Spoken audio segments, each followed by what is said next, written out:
বামনগোলা ব্লকে বন্যা কবলিত এলাকা পরিদর্শনে গেলেন উত্তর মালদার সাংসদ খগেন মুর্মু। বামনগোলা ব্লকের গোবিন্দপুর মহেশপুর পঞ্চায়েত, বামনগোলা ব্লকের চাঁদপুর গ্রাম পঞ্চায়েতের নারায়ণপুর ও সোনহাট সহ ছোট পাথারি বিভিন্ন জায়গায় পরিদর্শন করেন তিনি। বিস্তীর্ণ এলাকা জলমগ্ন হওয়ায় ভেঙে গেছে পিচের রাস্তা, সেই সব জায়গায় ঘুরে দেখেন তিনি।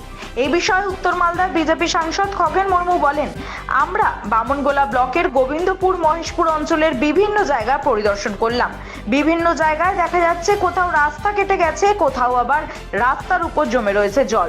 ছোট পাথারি এলাকায় যে সুইচ গেট করা হয়েছে সেখানে অল্প বৃষ্টিতেই জলমগ্ন হয়ে যায় গোটা এলাকা। বন্যার পরিস্থিতির জন্য বামনগোলার বিভিন্ন এলাকায় বিঘার পর বিঘা কৃষি জমি জলের তলায়, প্রচুর কৃষকদের ক্ষয়ক্ষতি হওয়ার সম্ভাবনা রয়েছে।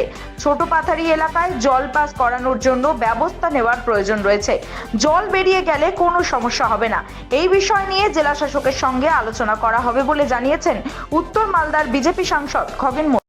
সকাল থেকেই চলছে আমাদের চাঁদপুর অঞ্চলের বিভিন্ন জায়গাতে, যেখানে যেখানে যে জলের যে আজকে বন্যা, জলের সুর, এই যে বন্যাতে বহু এলাকা প্লাবিত হয়েছে, আমাদের চাষের জমি সমস্ত বন্যায় জলমগ্ন অবস্থায়, সমস্ত জমিগুলো আজকে ফসল নষ্ট হয়েছে।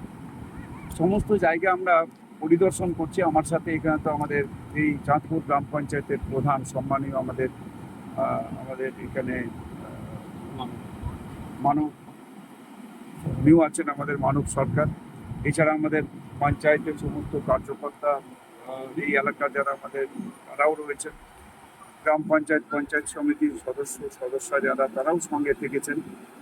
তা আমার সবচাইতে যে একটা কষ্ট হচ্ছে যে এই যে এত বড় একটা এলাকা, কয়েকশো হেক্টর জমি পুরোপুরিভাবে আজকে জলের তলায় চলে গেছে। এই জমিতে সমস্ত ধান লাগানো ছিল। এই যে আমরা যেখানে দাঁড়িয়ে আছি, অ্যাকচুয়ালি আমরা এখানে এই বর্তলি এবং ছোট পাতাড়ির মাঝামাঝি এমন জায়গাতে এই যে ভাঙা, যেটা ভেঙে গেছে। আর গতবারও দেখেছি আমরা যেখানে দাঁড়িয়ে আছি, এখান থেকে প্রায় 150-200 মিটার দূরে ওখানেও একটা ভাঙন হয়েছে। অর্থাৎ এই রাস্তাটা ইরিগেশন ডিপার্টমেন্ট থেকেই করছে। বারবার আমরা বলছি ইরিগেশন ডিপার্টমেন্টকে, ওরা এই রাস্তাটাকে ওরা যেভাবে একটা সার্ভে করে একটা জায়গাটা ওপেন করা উচিত, যে জায়গাটাতে জল যায়, যাতে এরকম প্রতি বর্ষাতে, যখন বর্ষায় জল বাড়ে, অতিবর্ষণে জল বাড়ে, বন্যা হয়, তাহলে সেই সময়তে যে যখন জল বাড়ছে ওই সময়তে যাতে আমরা এখান থেকে জলটাকে ইজিলি এই জায়গা থেকে আমরা এখান থেকে পাস করে দিতে পারি।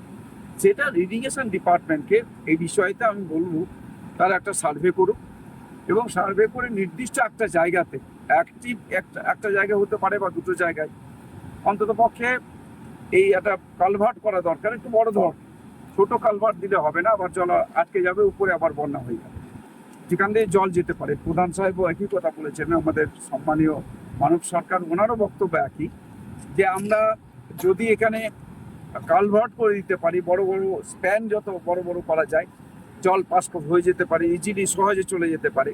কেমন এই ইরিগেশন থেকে ওরা করেছে এখানে ছোট পাতাড়ির কাছে, এতে তো জল আটকে যাচ্ছে, ওভারফ্লো হচ্ছে না। আর যেখান দিয়ে জল পাস করবে, যে স্প্যানটা করা আছে ছোট, সুতরাং পুরো জলটা আবার ওভারফ্লো হয়ে উপরে চলে আসছে।